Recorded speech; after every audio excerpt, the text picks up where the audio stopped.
job by Scott Sharp, and look who is about to go out next. It is Tony Stewart, who was the fastest in practice this morning with a lap at almost 227 miles an hour, 226.996. So will Scott Sharp be long on the pole? Well, we'll see in a few minutes. Down to Jason Priestley. Sarah Fisher 1.7, so she was well on her way to a very impressive qualifying performance, but unfortunately had to come in, and there is one strike against that car. There are three, as we told you earlier. Now here is Tony Stewart, who returns to the Indianapolis 500 down to Jackaroo. Well, Tony Stewart. Scott Sharp with a 226.037. Well, he should be. It's so difficult to get that magic moment here at Indianapolis, to get those kind of speeds. And when you do it, doesn't matter whether he ends up in the pole or just in the front row. That was a terrific run by Scott Sharp.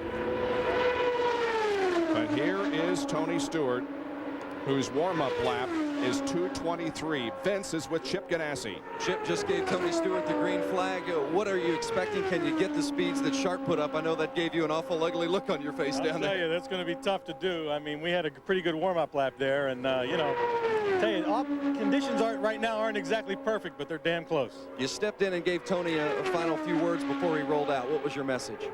I asked him what didn't he want to take? He said, I want to take the pole. So. Very good. We'll see if he gets it. Tony Stewart on the course. Leslie Goodell.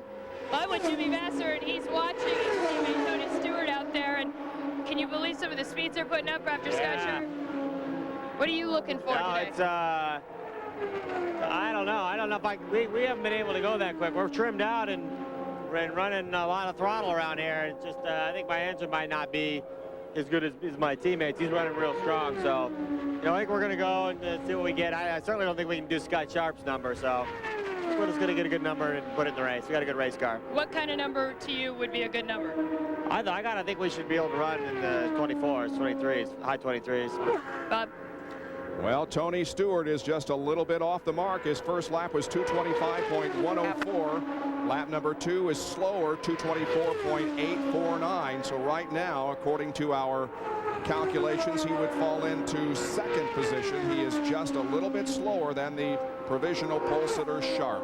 He's got a little bit of a push. You saw him coming off of turn 1. He got very high, had to turn the car a little bit hard, keep it out of the fence right up there.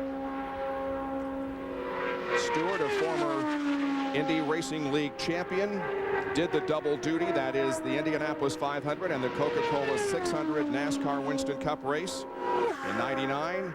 Here he is down the straightaway, still, it appears, losing speed. Now down to the 4th fastest, and the 3rd lap is indeed down to 223.715. So Tony Stewart is well under what he practiced at this morning of almost 227.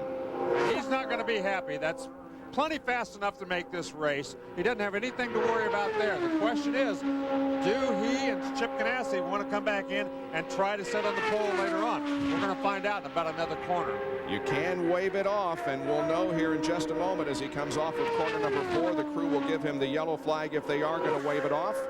But they are not, and Tony Stewart is going to qualify, or did he? 223.334 was lap number 4, and the average 224.248 miles an hour. Stewart being measured for his Indy 500 ring. Now you've got one of those already, got a couple of them, but this one would be special if it could say champion on it. It would be much more impressive than the ones I've got for just qualifying. What about the run today, Tony? It looked like the car maybe left a little on the table.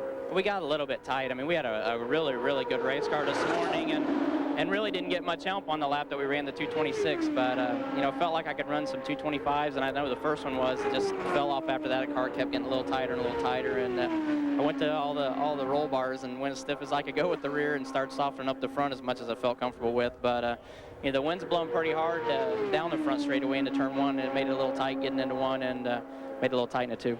Is this effort with Chip Ganassi and Target and Home Depot all about winning the Indy 500 rather than sitting on the pole for the Indy 500?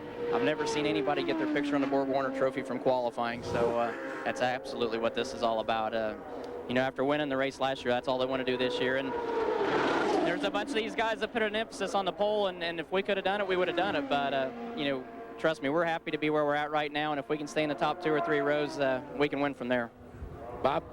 After 3 laps above 220 miles an hour, the best at 220.9, Robbie McGee's crew has decided to waive off the attempt.